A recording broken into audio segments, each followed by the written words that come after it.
যে শিশু ভূমিষ্ঠ হলো আজ রাত্রে, তার মুখে খবর পেলুম সে পেয়েছে ছাড়পত্র এক।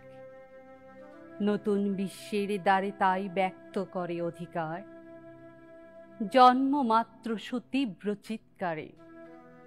খর্বদেহ নিঃসহায়, তবু তার মুষ্টিবদ্ধ হাত উত্তোলিত উদ্ভাসিত কি এক দুর্বোধ্য প্রতিজ্ঞায়।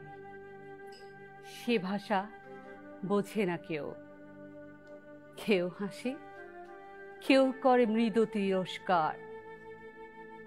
আমি কিন্তু মনে মনে বুঝেছি সে ভাষা। পেয়েছি নতুন চিঠি আসন্ন যুগের, পরিচয় পত্র পরিভূমিষ্ঠ শিশুর অস্পষ্ট কুয়াশা ভরা চোখে।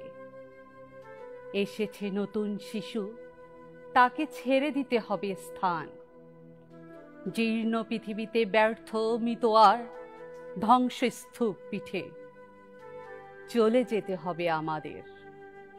চলে যাব, তবু আজ যতক্ষণ দেহে আছে প্রাণ, প্রাণপণে পৃথিবীর সরাব জঞ্জাল।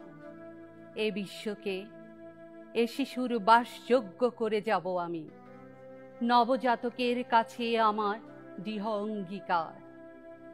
অবশেষে সব কাজ সেরে আমার দেহের রক্তে নতুন শিশুকে করে যাব আশীর্বাদ। তারপর হব ইতিহাস। কিশোর বয়সেই সুকান্ত বুঝেছিলেন কবিতা শুধু সৌন্দর্যের আরাধনা নয়, বরং তা হতে পারে সংগ্রামের কঠোর অস্ত্র।